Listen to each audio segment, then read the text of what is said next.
والصلاة والسلام على أشرف الأنبياء والمرسلين نحمده ونستعينه ونستغفره فإن أصدق الحديث كتاب الله وخير الهدي هدي محمد صلى الله عليه وسلم وشر الأمور محدثاتها وكل محدثة بدعة وكل بدعة ضلالة وكل ضلالة في النار. Alhamdulillah, bersyukur kehadrat Allah Subhanahu wa taala kerana kita dapat bersama lagi pada malam ini. InsyaAllah pada malam ini kita nak bincang hadis yang ke-20, Al-Haya' Khalqun Asil.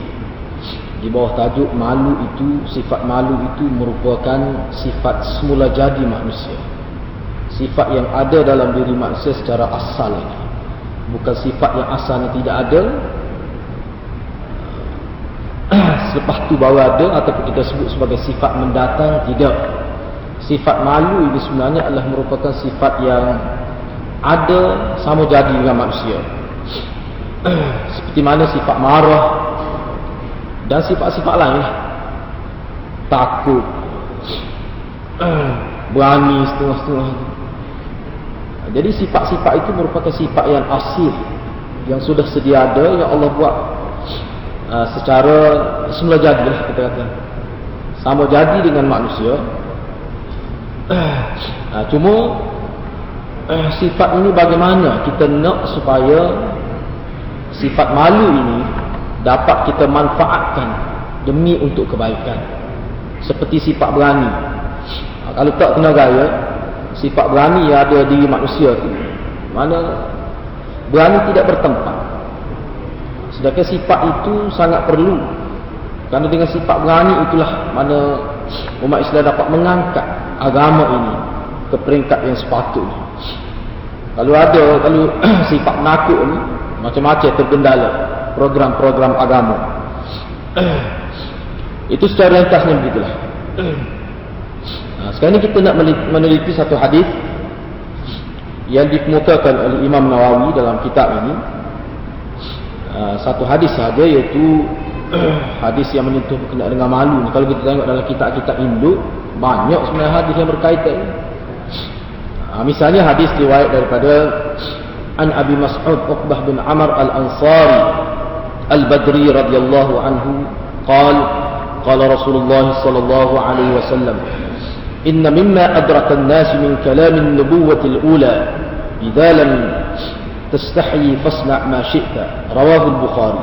Wa fi riwayat li Abi Hurairah bilafzin akhir ma adraka an-nas.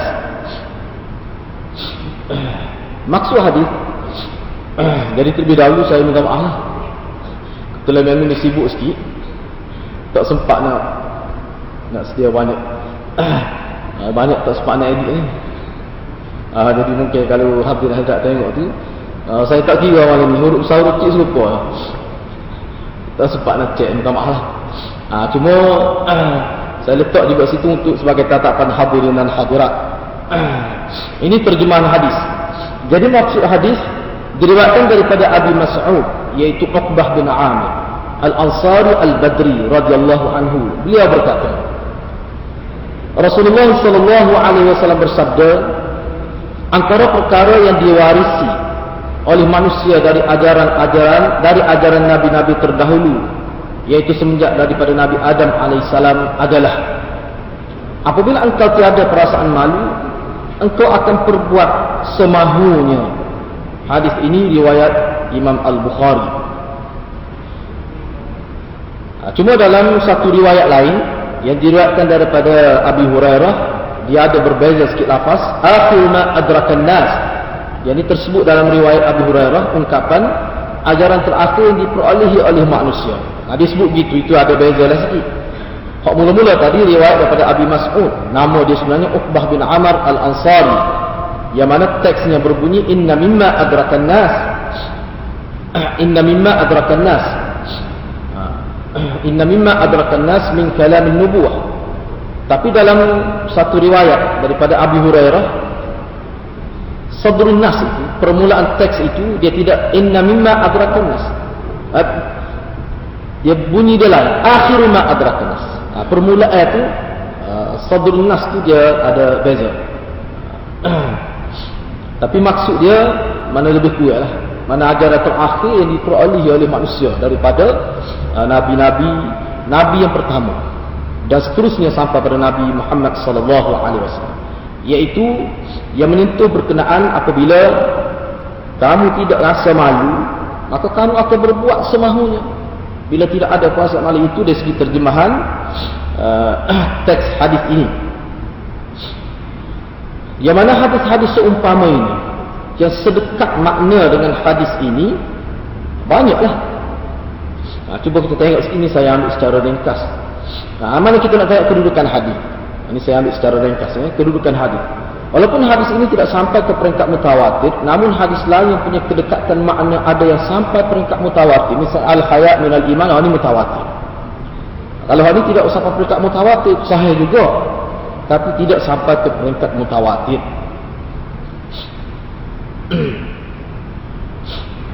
Tapi al-haya' minal iman, malu itu adalah sebahagian daripada iman, ataupun dalam kata syu'batun minal iman, malah satu cabangan daripada iman itu. Mana banyak hadis seumpama itu. Cuma al-haya' minal iman mengikut kajian ulama yang berdasar pada kedudukan periwayat, dia ni sampai ke peringkat mutawatir. Sampai ke peringkat mutawatir.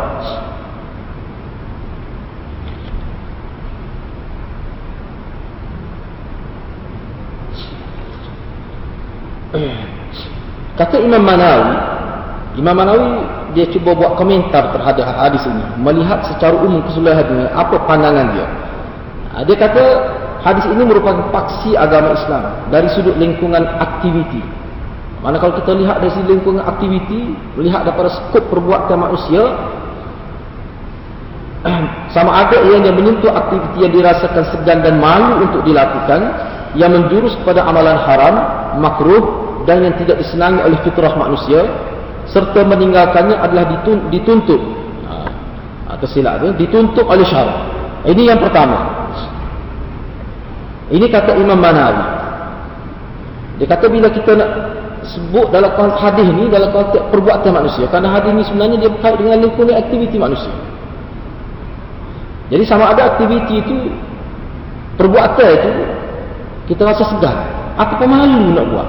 Yang mana perbuatan itu dia menjurus kepada perbuatan yang haram, makruh dan tidak disenangi oleh fitrah manusia, serta meninggalkannya adalah dituntut oleh syarak. Itu yang pertama, kata Imam Manawi. Selain itu hadis ini juga, ini masih lagi kata-kata Imam Manawi, selain itu hadis ini juga menyentuh aktiviti yang dirasakan bertanggungjawab dan selesa untuk dilakukannya, yang mana ia menjurus kepada amalan wajib, sunat dan harus, serta melakukannya dituntut oleh syarak. Jadi kenyataan Imam Manawi itu yang hendak disampaikan oleh Imam Manawi, bahawa perbuatan manusia ini, kalau kita nak nilai dengan hadis yang berkait dengan malu ini, ia menjurus kepada dua keadaan. Mana malu nak buat benda tak molek, ini kesimpulan. Malu nak buat benda tak molek. Benda tak molek tu sama ada tak molek dari segi hukum agama, ataupun tak molek itu secara fitrah manusia. Seperti mana perbuatan mencuri misalnya, bercakap dengan ucapan yang kasar, biadab, menipu dan sebagainya. Itu naluri manusia, tak kira agama itu. Secara kita kata fitrah, manusia benci pada perkara itu. Jadi benci perkara itu menyebabkan dia tak mahu buat perkara itu makna malu dalam konteks maknanya yang disebut oleh Imam Manawi. Malu siapa tak sebut? Mana perbuatan-perbuatan buruk ni kadang-kadang tak sebut tu kerana didasari oleh fitrah. Mana kok mana pun malu ni duduk pada orang Islam ke, duduk pada kafir ke, dia tetap jadi molek. Cuma namun orang Islam ni kalau ada sifat tu, hak kita kata molek itu, berguna itu, dia menjurus pada dua kedudukan dia semasa atas dunia dan kedudukan dia semasa di hari akhirat. Kalau orang kafir tidak lengkap benda tu, sekadar keperluan benda tu untuk dikecapi faedah dia di dunia sahaja. Kalau dia berjuh, mulut dia jaga, tingkah laku dia jaga, kebaikan itu hanya atas dunia sahaja. Itu yang pertama. Yang kedua,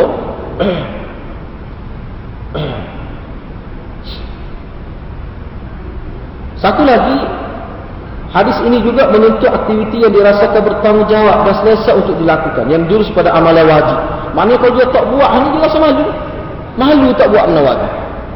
Atau malu itu kita tengoklah, malu kita bahagi pada berapa, kita tengok selepas ni bagaimana ulama telah bagi, mengkelaskan, mentaksimkan benda itu. Malu itu, malu dalam konteks mana? Sesama manusia ke? Dengan Allah ke? Dengan diri sendiri ke? Itu ada beberapa pembahagian yang perlu kita fahami juga perkara itu.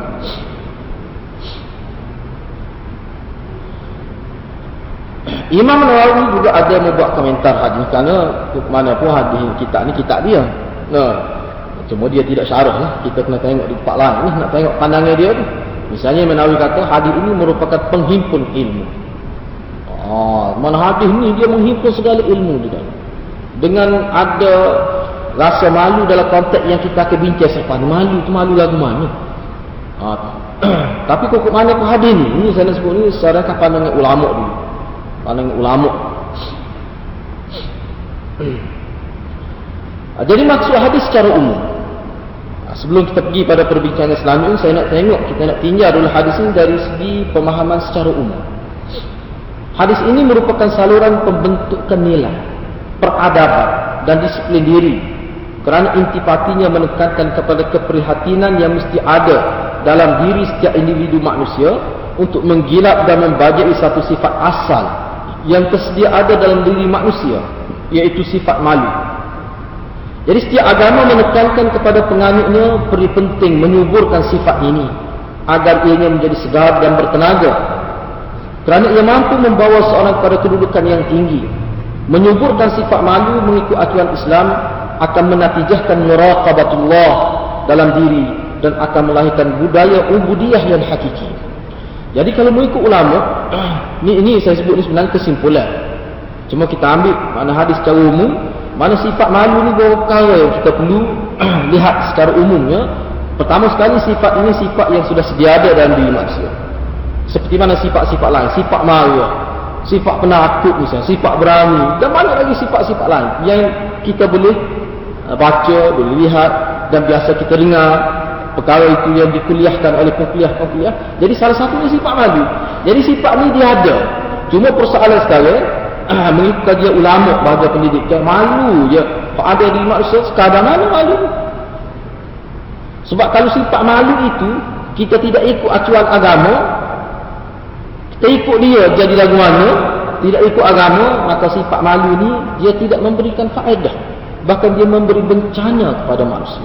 Malu tak bertempat. Ataupun setengah ulama kata dia boleh jadi hilang juga sifat ni kalau tidak dijaga. Tapi kalau sifat ini dijaga, disuburkan, diberi tenaga, diberi nilai tambah pada sifat ini, dia mampu menatijahkan muraqabatullah. Muraqabatullah dengan erti dua. Muraqabatullah dengan erti kita ni ada ihsan dalam diri kita. Mana bila kita buat sesuatu, kita rasa seolah-olah nampak Allah. Tidak nampak sungguh. Kalau nampak sungguh itu masalah lain. Seolah-olah kita nampak Allah. Anta abudallah ka'annaka tarah fa in lam takun tarah fa innahu yarah. Bila kita buat sesuatu, khususnya ibadat, seolah-olah kita nampak Allah. Kesan dia, bila seolah-olah nampak Allah tu, manusia ni akan jadi baik. Dengan penuh ikhlas dia buat ibadat. Kalau dia tak boleh nak buat begitu, dia kena yakin Allah akan tengok setiap perbuatan dia. Tidak terselindung walaupun setengah saat, walaupun sehilah dan tak terlindung, sentiasa berada di bawah muraqabatullah. Jadi yang dimaksudkan muraqabatullah di sini dalam dua makna.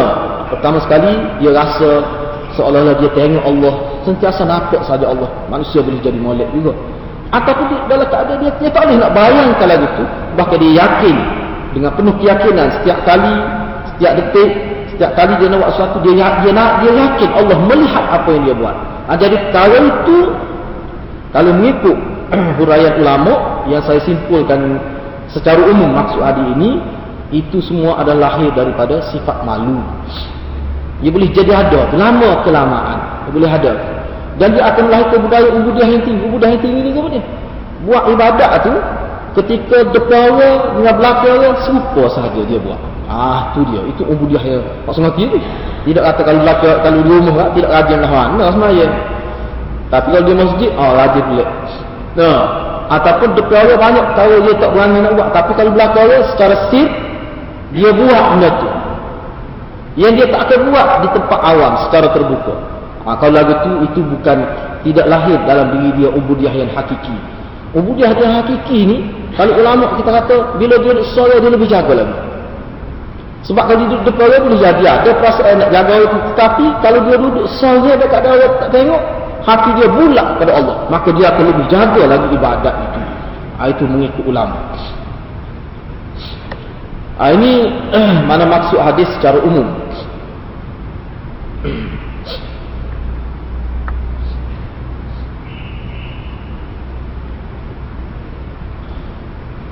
Lepas tu mengikut kajian ulama juga, saya tengok dalam kitab mana hadis ini disyarahkan oleh ulama juga, ulama-ulama hadis, syarah hadis, disebutkan juga bahawa setiap agama sebenarnya, bukan Islam saja, agama tak betul, kalau tidak mentauhidkan Allah tu, memang dia tekan sifat malu, dia tekan.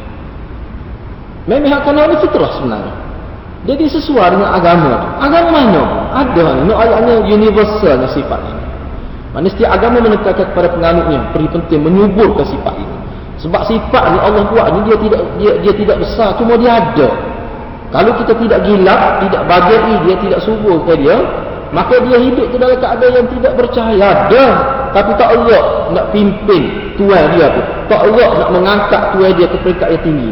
Tapi kalau kita jaga ni, bagi perhatian yang khusus kepada sifat ini, dengan cara melakukan amalan-amalan agama sentiasa ikhlas kepada Allah, maka dia boleh meningkat. Dia boleh meningkat. Jadi suburlah sifat ini. Melalui hadis kita mendapati Rasulullah SAW telah menikmati sifat ini dalam kedudukan yang amat mengagumkan, di mana disebutkan Nabi lebih malu daripada anak-anak dara. Asyaddul haya' minal azra, disebut Nabi ni asyaddul haya' minal azra.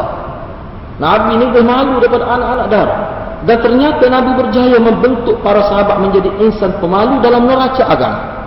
Memang Nabi berjaya. Malu lagu mana waktu tu? Malu lagu mana waktu tu? Ini kita tidak takrif lagi malu itu mengikut ulama ni. Sebab ulama ada beberapa takrif. Malu tu, maksud malu tu. Tapi kok mana malu itu sendiri, memang Nabi disebut dalam hadis yang sahih, asyaddul haya' minal azra. Nabi lebih malu daripada anak-anak dara. Dan terbukti. Dan Nabi berjaya membentuk para sahabat menjadi insan pemalu dalam neraca agama. Dalam neraca agama. Okey, baik. Sekarang ini kita nak lihat, ini saya tidak masuk dalam paparan ni, cuma dalam kitab ni ada sebut. Jadi malu itu sendiri apa makna malu itu sendiri? Yang kita sebut sebagai malu dalam bahasa kita pun, mana kita guna perkataan malu itu apa makna? Kalau kita rujuk pada kamus dewan misalnya, sebab kata malu itu perkataan Melayu dah, bahasa Arab haya. Kalau kita rujuk dalam kamus dewan, malu ini didefinisikan, ditakrifkan sebagai perasaan aib, perasaan segan, perasaan serba salah bila dia melakukan kesalahan, bila dia melakukan perkara-perkara yang bercanggah dengan naluri normal manusia, bercanggah dengan fitrah, dia rasa bersalah. Itu disebut dalam kamus dewan. Jadi malu ini kalau begitu ia merupakan hasil daripada kelakuan silap manusia. Itu dalam kamus dewan disebut gitu. Malu itu bila buat salah, asal perkataan. Penting kita tahu ta'arif itu sebab kita nak cuba dekatkan pemahaman hadis ini dengan ta'arif itu. Namun kalau kita tengok ta'arif malu mengikut ahli-ahli agama, sarjana-sarjana Islam sama ada dulu sampai sekarang, misalnya sini dibuat, disebutkan wa qad warada fi ma'na al-haya' aqwalun katsirah wa ilayka ba'daha. Nah di sini disebutkan, dinukilkan beberapa makna perkataan al-haya' malu itu sebahagian. Kita nak tengok malu itu dalam pengertian syarak mengikut huraian pensyarah-pensyarah hadis dan ahli-ahli pendidikan dalam agama kita. Tadi saya sebut dalam sudut mana kamus daya pun dia kaitkan malu ni kerana perbuatan salah. Buat benda tak boleh. Buat benda yang bercanggah dengan naluri baik manusia. Maka dia akan malu perasaan itu. Itu orang panggil malu lagu tu. Yang pertama, khalqun yab'ath ala tarkil qabih wa fa'li al-malih yansha'u min at-tayaqqun bi riqabatillah.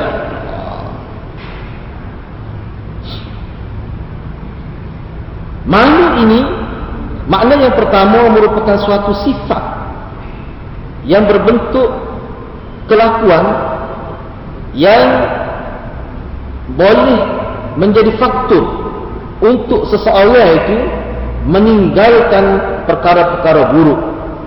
Itu mana sifat yang menyebabkan jadi orang itu tak sibuk buat benda buruk. Dia rasa sebuah salah itu satu ta'arif. Mana suatu tingkah laku yang membangkitkan, yang membuat seseorang itu tarkil qabih, meninggalkan benda buruk, meninggalkan benda yang dianggap keji. Yang mana perbuatan itu yang menyebabkan jadi tak sah buat benda buruk itu yang sya'u minat tayaqqun bi riqabatillah, lahir daripada suatu keyakinan hasil daripada dia dijaga oleh Allah. Ini dalam konteks dia kait dengan Allah, kerana dia sentiasa berada di bawah inayah dan taufik daripada Allah, maka dia akan ada sifatnya.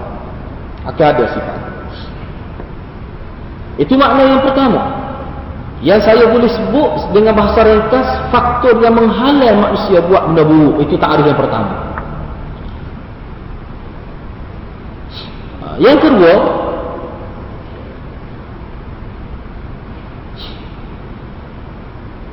diri manusia yang perasaan batin manusia yang jadi takut, rasa geram sebuah salah, sehingga menyebabkan berdiri remang dulu lama, kita kata dia sebut gitu, kerana takut tersentuh, takut terbuat benda-benda yang mazmumah.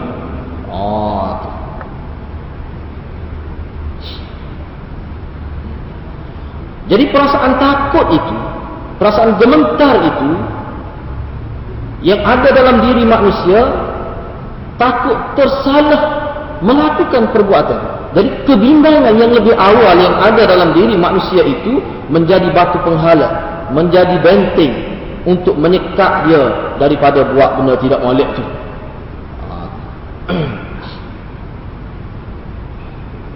Dan dia jadi sangat prihatinlah terhadap benda-benda tak molek, sangat prihatin. Dia ambil peduli benda tu. Itu takrif yang kedua. Yang ketiga, malu ini diterjemahkan juga dalam bentuk kelakuan seseorang, lebih kuat dengan pertama tadi, kelakuan yang mendorong sifat dalaman yang menyebabkan lahir dalam bentuk yang tampak, yang zahir, dengan tidak mahu melakukan al-qabih, benda jelek, dan juga mengelakkan diri daripada at-taqsir fi haqqi dzil haqq, yakni bima takut dia ni jadi cuar jaga hak orang yang berhak. Bimbang juga takut terkena hak orang misalnya, dia bimbang hati. Dia bimbang, ada kebimbangan itu. Maknanya hak ni lebih ringan, takrif ini lebih ringan, kebimbangan, rasa bimbang. Bimbang takut dia tu menganiaya hak orang lain.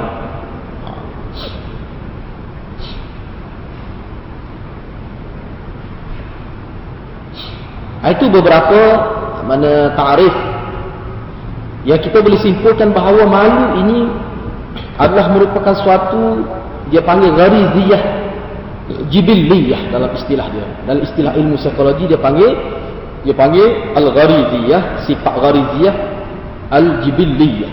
Mana sifat semula jadi yang ada di diri seseorang yang mendorong dia untuk rasa malu bila buat salah. Itu disebut dalam ilmu psikologi, dia panggil ghariziyah. Benda yang ada dah, benda ada semula jadi, asal. Itu dari segi ta'arif dia, dari segi kenyataan daripada ulama berkenaan dengan sifat malu ini. Baik, sekarang ini kita nak lihat pula mana hadis ini dari konteks makna dia. Makna dia mana dalam hadis ini disebutkan bahawa inna mimma adrakan nas min kalamin nubuwatil ula, yang saya terjemahkan antara perkara yang diperolehi oleh manusia, oleh umat ini daripada kalam nubuah yang mula-mula, yang mana kita faham daripada hal ini bahawa Nabi yang mula-mula tak ada, Nabi Adam maksudnya. Sebab itulah ulama memahami daripada hadis ini kenyataan idza lam tastahi ataupun idza lam tastahi fasna' ma syi'ta ini, bila engkau tidak malu, engkau akan buat semahu-mahunya, tidak terbatas. Jadi hal ini kenyataan ini mafhum dia betul. Nabi dulu bukan semuanya bahasa Arab. Bahasa Arab Nabi boleh katakan Nabi seorang kiranya. Nabi ada ni bahasa apa dia kita tahu diguna, tidak disebut wallahu a'lam lah. Enggak nabi-nabi lain tidak daripada orang Arab. Ni mafhum dia, bukan nas secara harfi itu tidak, tetapi secara mafhum dia. Maknanya penekanan sifat malu ini merupakan ajaran yang diwarisi daripada Nabi Adam terus turun pada nabi-nabi dan rasul sampai pada Nabi Muhammad sallallahu alaihi wasallam. Jadi maknanya ajaran Nabi yang berkaitan dengan sifat malu ini merupakan ajaran yang berasal daripada Nabi Adam.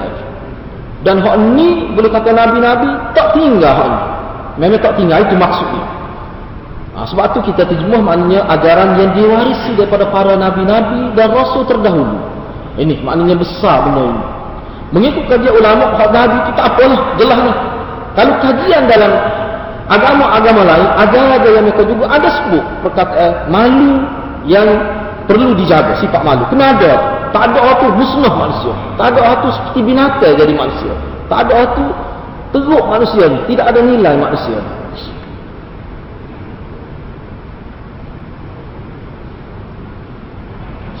Jadi sifat malu yang dimaksudkan ini adalah malu, mana malu dalam konteks agama. Kita nak sebut sini, nak tekannya malu dalam konteks agama.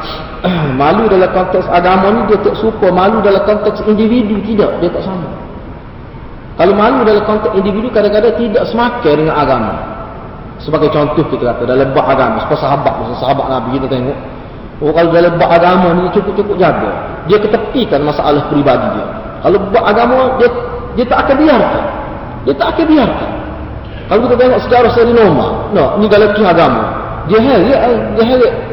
Dia tinggal tak serupa seperti Nabi, dia heret selalu. Itu sebab dalam bab agama dia tak malu. Bahkan menurut ulama itulah malu yang sebenarnya. Malu melihat orang tidak ikut agama. Malu tengok bid'ah yang berlaku. Sama ada sahabat-sahabiah ataupun sahabat. Banyak kita tengok. Misalnya kalau saya nak sebut lah. Kalau kita nak sebut dah sebelum ni pun kita sebut dah. Ayatnya perlu penting jaga original agama ni. Dia kena ada waktu ni malu dalam konteks ni. Bukan malu dalam konteks tak saya sebut takut orang marah. Itu malu yang tercela itu. Malu yang tidak kena dengan kehendak agama. Itu tidak acuan agama. Dia kalau malu sebenarnya, hak tu kita kena sebut. Sebab malu kalau kita tidak sebut, kita nak jawab mana depan Tuhan saya. Misalnya ni dalam kitab ada sebut Aisyah misalnya, Siti Aisyah. Ada anak saudara dia, dulu pun saya pernah sebut dah tak ingat. Seingat saya ni, tak nak sebut sebagai peringatan. Benda kecil yang kita nampak saya, betul juga kata Aisyah. Maknanya sekarang tu sahabiah jaga. Anak saudara dia ni lama tak lihat. Tiba-tiba Allah kurniakan boleh anak. Dia bersuka ada yang kata aku nak melehutah. Anak saudara dia kata nak melehutah. Dia rayak pada Aisyah dia nak melehutah. Aisyah kata apa nak melehutah? Meleh kambing. Mungkin Nabi meleh kambing. Kalau melehutah betul ada kelebihan akikah itu. Dia kata apa betul? Ikut Nabi ni bukan kira banyak, dia kira serupa atau tidak dengan Nabi. Hatu dia kira. Kalau meleh hutah, tak akan dapat juga. Kalau nak meleh hutah, meleh hamil dulu. Hutah selepas tu. Tengok dia nak jaga hak asal. Aku tak kata apa. Sebab kau benda-benda begitu meleh juga. Hak ni lebih banyak lagi habis begitu. Agama dia tidak kira begitu. Baliu anni walau ayah. Dia mesti sapa ke Nabi. Kalau tak sapa, tak serupa dengan Nabi, tak sedap ayat. Kita anak molek setahun dia tak jadi. Itu pasal agama. Dan pasal itulah agama yang dijaga dalam konteks itulah dia terpelihara sampai sekarang. Dia tidak senasib dengan Kristian, Yahudi dan sebagainya. Hilang, tak tahu mana asal. Sebab apa? Allah tidak lahirkan mujaddid para ulama yang sanggup jaga original asal agama dia. Allah tidak campak ke perasaan adalah penganut dia. Akhir sekali tak apalah benda kecil. Akhir sekali berubah sikit demi sikit sampai tak boleh nak tengok asal. Tak jumpa, kita tak pun dia ubah. Islam ni tidak begitu. Akan ada seorang orang yang mempertahankan original asal agama ni. Jadi perkara itu kita kena ingat lah. Jadi ni mengikut ulama kita tak boleh nak kalah. Kita tak boleh nak kalah. Rasa layak. Walaupun kita tak senang setahu mana dengan orang tu pun, tapi kalau dia ada hujah, memang Allah akan lahirkan. Itu cara Allah nak selamat agama. Cara lah betul. Inna nahnu nazzalna dzikra wa inna lahu lahafizun. Kami yang turunkan Quran, kami yang turunkan agama, kami yang akan jaga. Bila sebut Quran itu maksudnya agama, sebab Quran ni masdar utama. Agama, sumber utama. Kristian rosak kenapa? Kerana Allah tidak maksudkan nak jaga, sehingga Allah biarkan kitab masdar dia tu jadi rosak. Lepas tu nak tasrih lagi mana masdar rosak? Kalau yang ngaji bahasa Arab masdar rosak, nak tarikh lagi mana? Masdar tak tuduh. Sedangkan itulah tempat mustaq dia ni. Mustaq pecahan kalimah ni. Satu pun tak betul nak kiyah lagi mana? Jadi hilang keaslian dia. Jadi dalam bab tu misalnya memang kita tak iman. Masalah orang nak malu itu kita tak kira. Itu cara para sahabat Nabi radhiyallahu anhu. Jadi Aisyah kata tak terdapat. Abdullah ibnu Umar misalnya pernah berlaku di akhir hayat dia. Ketika tu dia buta. Dia buta tak boleh nak bangun, tapi minta orang akak air di Masjid Madinah. Masjid Madinah. Lepas tu dia bunyi selepas hayat bel tu, Tok Bilal tu kata hayya 'alas salat. Tidak nak sembahyang lagi lepas bel tu kata begitu. Dia pun minta orang akak dia suruh dia nak keluar daripada masjid. Dia tak sih duduk lagu ni, dia kata ini benda bid'ah berlaku di masjid Nabi. Dia tak pernah dengar Nabi kata tu, dia tak pernah dengar Bilal kata lagu. Dia kata hak tu tidak Nabi, apa duk buat ni? Ibadat ni kena jaga betul-betul sungguh. Kalau tidak dia tak ada kesan. Buatlah 10 tahun ni tak ada kesan pada jiwa, tak berubah. Tidak berlaku anjakan kepada pembuat dia itu, tak ada. Dia tak ada kesan. Walaupun apa hebat, walaupun apa molek, walaupun orang kata molek, tapi kalau tak serupa dia tak ada kesan. Bahkan kesan dia mengikut Imam Ghazali, salah satu kesan bid'ah yang berlaku ni, dia merubah rupa agama. Dia jadi lagu lain. Tapi dia jadi keras hati masyarakat itu. Kalau dibiarkan berlarut benda-benda ini jadi keras hati. Kata Imam Al-Ghazali, Imam Ghazali khusus dalam bid'ah rohani. Itu dia ambil cara khusus Imam Ghazali. Dia kata bahayanya bid'ah ni, dia jadi keras hati. Orang yang buat bid'ah ni dia tidak akan bertaubat. Kerana bertaubat ni lahir daripada rasa salah sesuatu yang dia buat. Orang buat bid'ah ni tak rasa salah, dia kata ni wali. Tak bila dia nak bertaubat lagi tu. Sebab tu dia tak akan bertaubat. Dia sanggup bertahan sampai ke akhir hayat dia. Ini bahaya bid'ah. Lebih-lebih kalau bid'ah tu dia berakar umbi bukan satu zaman tapi beberapa zaman. Nak buat hak tu, akhir raya tu diwarisi keturunan lagi. Payah nak buat tu. Tak cakap-cakap tu bawang ni kekuh tu bawang. Kadang-kadang dia kekuh tu bawang. Tu tak lain. Jadi kadang-kadang tu bawang hak tu lari dia. Jadi itulah. Jadi kalau ni tak boleh malu. Dalam konteks ni, mana kalau kita boleh berani dalam batu itu sudah ada perkataan malu. Sudah maksud malu dalam kehendak acuan agama. Itu sebenarnya. Jadi hadirin dan hadirat sendiri pun dalam konteks agama ni kena berlapar dada. Ini bukan bidang kuasa kita agama ni. Ini bidang kuasa Nabi SAW. Kalau ada mana-mana ustaz, mana-mana penceramah sebut bercanggah dengan amalan kita kena berlapar dada, kena bijak. Zakir fa inna dzikra tanfa'ul mu'minin. Zakir itu bukan bermakna memberi peringatan saja. Ada juga ulama terjemah zakir itu dengan erti muzakarah, berbincang. Bukan sekadar satu hala, bersifat dua hala. Itu baru dia hidup ilmu itu. Bukan kata seorang lain, insya-Allah okey. Masuk juga dalam bab zakir. Tapi satu makna lagi dengan erti muzakarah. Muzakarah ini melibatkan dua pihak, dua hala. Dia kena ada tu. Kalau kita tolak tu banyaklah kita akan kebaikan yang kita tidak dapat, tak boleh, tidak peroleh. Jadi perkara itu kita kena berlapar dada. Dan kalau kita tengok dalam kitab ini, salah satu ciri kerah hati masyarakat kesal bahana daripada bid'ah ini, dia jadi lagu mana? Dia jadi payah nak menerima kebenaran. Tu. Lepas tu dengan ilmu baru yang dia dengar, dia bermusuh dengan ilmu baru. Ini sangat bahaya. Mengikut ulama. Salah satu kesal bid'ah, dia bermusuh dengan maklumat baru. Kadang-kadang maklumat itu tidak baru. Dia baru dengar. Maklumat tu lama. Tapi dia baru dengar. Ini kesal bid'ah. Sebab bid'ah ni parah. Bid'ah ni besar, bukan benda kecil. Jadi kena beringat. Saya sebut itu sebagai peringatan kepada saya sendiri, kepada hadirin dan hadirat. Dalam hadis Nabi ada sebut. Saya tak ingat teks dia. Tapi Nabi kata akhir zaman akan ada umat aku. Dia semua berhala serupa dengan orang Arab jahiliah ini. Kembali pada penyembah berhala hak asas serupa. Ambil kepek dengan jahiliah. Kita pun pening juga baca hadis itu. Ada di umat Nabi setelah Islam tiba-tiba jadi semua berhala serupa dengan hak asas. Itu sebagai ihzar. Hadis-hadis segitu hadis ihzar orang ni. Hadis nak beri peringatan, jangan disedap. Betapa kita beranak atau balasah misalnya di tepi masjid, tepi kubur lagi, kita rasa tentu dah kita ni molek. Tak mesti. Dia kena cek semua. Sebab tu dia tajuk besar, muhasabah tu tajuk besar dalam agama. Muhasabah ni tajuk besar, bukan tajuk kecil tu. Bukan serpah-serpah tidak, tapi itu tajuk besar. Muhasabah tu kena cek semua. Kalau orang negara tak ada muhasabah, mati mudah dia. Dia muhasabah semua. Tiap-tiap hari cek dia punya bayar habis dengan duit masuk, cek semua. Dia reti maknanya ibadat pun begitulah juga. Boleh jadi kita betul anak kita, isteri kita, ayah kita, mungkin tak betul. Kalau kita cek kita seorang, tak kena juga. Bila bala kena, dia kena semua. Hadap atas masjid tu, ada luar masjid tak, semua akan kena. Jadi perkara itu hadirat kena jaga. Kena jaga molek itu sebagai peringatan. Jadi dalam konteks malu ini, antara perkara yang ulama kita juga hadis-hadis segini, Nabi nak isyarat kepada kita bahawa apabila seseorang itu tidak ada sifat malu, dia akan buat semahu-mahunya. Apa maksud itu? Mafhum di sebaliknya bahawa malu ini merupakan benteng. Benteng yang menyekat manusia daripada hidup seperti hayawan. Hidup tidak ada undang-undang. Kalau tak ada orang ni, ataupun ada, tetapi terlalu kecil saiznya, malu itu tidak subur, maka malu itu dia gagal menjadi pagar maya pada tuan dia. Ini juga jadi bahaya.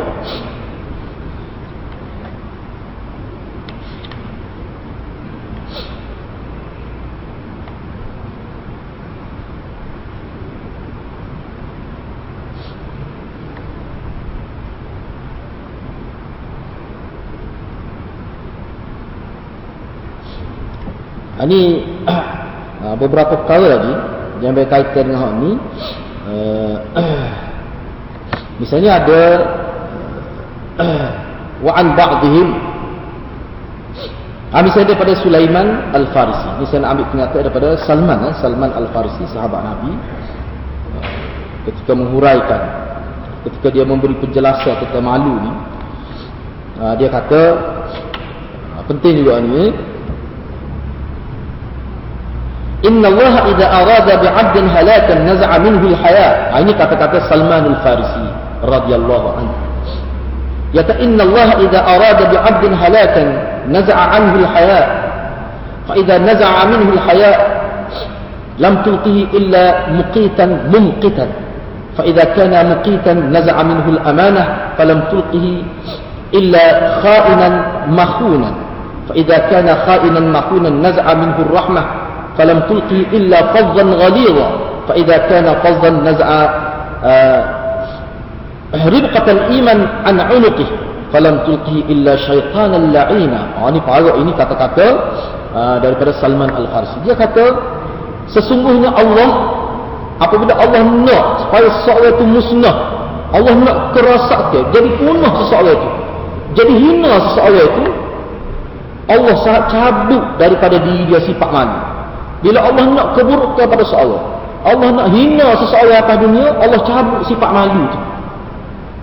Bila tercabut sifat malu daripada diri dia, tidak ada yang ada dari hanyalah apa dia? Kemusnahan. Hati keras. Kemusnahan. Mana tidak ada rasa kesabaran pada orang. Bila ada hak tu dari dia, keras hati kita panggil, Bila ada hak tu, dia akan tercabut pula satu sifat lain. Tadi tercabut dah hayat mula-mula. Selepas tu malu, jadi bila tak ada hayat tu dia jadi ke hati. Ke hati ni, istilah agama bila ke hati ni, dia benci pada kebenaran, suka pada kebejatan, suka pada kejahatan. Itu makna ke hati. Bila ada sikap ke hati tu, kata Salman, maka akan tercabut pula sifat yang kedua, iaitu sifat amanah. Illa hak tu pula. Bila amanah tercabut daripada diri dia, maka yang ada dalam diri dia mengganti tempat amanah itu adalah khainan makhunan. Dia menjadi khianat dan dikhianati. Jadi khianat, lawan pada amanah ni khianat. Khianat, tak ada harap ke apa-apa. Oh, kena kalau lagu ni jadi pemimpin, habis harta negara kita. Lepas kita kalau jumpa pemimpin gini lagu ni, hak tercabut amanah daripada diri dia.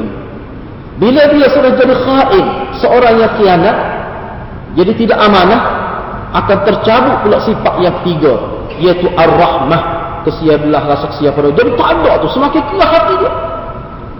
Tercabut, bila cabut hati, fazzan ghalidha, hati dia pula jadi lebih kelah daripada kelah itu sendiri. Gapo dia kita panggil lagu tu? Dah hati dia kelah, dia akan melakukan kekerasan pada orang lain. Langsung tidak rasa kesia belah pada orang. Hilang terus, tercabut tu. Bila ada perasaan, bila tercabut rahmat, perasaan rahmat pada dia, maka kata Salman Al-Farisi yang terakhir sekali, dia boleh menatijahkan tercabut iman daripada tengkuk dia. Akhir sekali dia boleh tukar agama, seperti dalam hadis Nabi sebut, tukar agama seperti tukar baju. Pagi Islam, petang jadi kafir. Kadang-kadang petang Islam, pagi jadi kafir. Tukar agama seperti tukar baju di tubuh. Dia boleh sampai ke peringkat itu. Apabila iman itu tidak ada, maka dia dikuasai sepenuhnya oleh syaitan al-la'inan, oleh syaitan yang terlaknat. Maka dia hakikatnya nampak zahir manusia, tetapi yang memandu hidup dia adalah syaitan la'in, syaitan yang terkutuk, syaitan yang dilaknat oleh Allah Subhanahu wa taala. Kata hakim ni sarjana Islam ni dia khusus dalam bidang ilmu rohani. Dia kata apa? Dia kata seseorang yang tercabut sifat malu, dia ini jadi duduk di atas satu hala sahaja. Terparak lagi. Seseorang yang tercabut sifat malu, dia berada di atas satu hala sahaja. Jalan satu hala, menuju pada satu tempat sahaja, tidak dua tempat. Apa dia? Al-qabih. Dia akan pergi situ ya, pokok mana. Kalau sudah tercabut sifat malu, maka dia berada di atas jalan satu hala, pergi kepada al-qabih. Dan langsung tidak ada yang menyekat dia untuk pergi kepada al-qabih. Mana terhampar permaidani merah untuk pergi pada al-qabih. Ini kata kata al-mawar. Kata al-mawar. Ini al-mawar. Pandangan al-mawar. Orang ini bila tidak ada sifat malu, maka dia akan mendahului hawa nafsu dia, dan langsung tidak ada kebaikan kepada dia. Bila dia sebut ni memori, terus dia baca hadis kita baca ni. Hakimnya lagi-lagi. Hakim kata apa ni? Seseorang yang pakaian dia tu adalah sifat malu. Mana pakaian itu dibuat daripada sifat malu, ini bahasa kiasan. Lam yaran nasu aibah. Orang tidak akan nampak keaibah dia. Kalau seseorang itu pakaian dia tu pakaian malu, dalam hadis lain sebut, kalau seseorang itu pakaian takwa, bisa ada juga sebut kita hadis gitu. Dia berpakaian dengan pakaian takwa. Tidak, dia berpakaian dengan pakaian malu, haya. Maka orang tidak akan dapat lihat keaiban dia. Ini kata-kata hakim.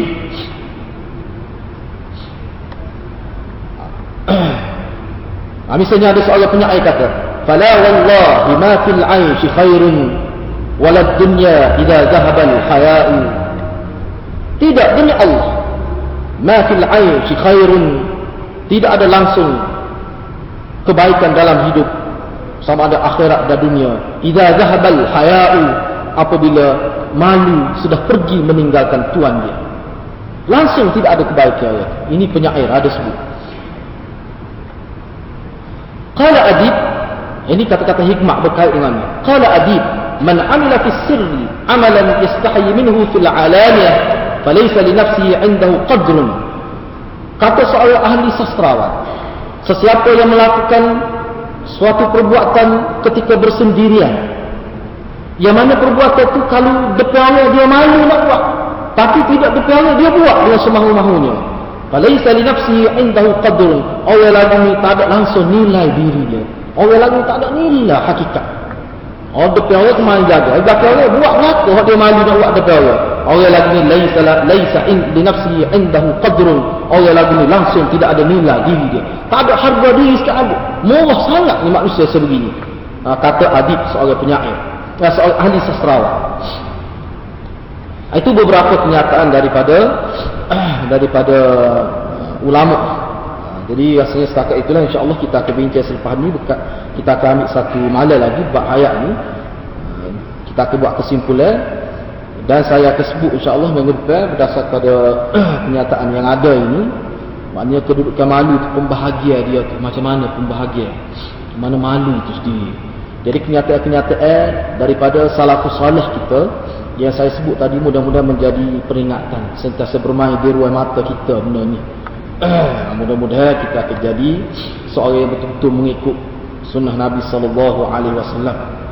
Rasanya setakat itulah, insya-Allah kita sambung perbincangan pada minggu hadapan. Wabillahi taufiq hidayah. Wassalamualaikum warahmatullahi wabarakatuh.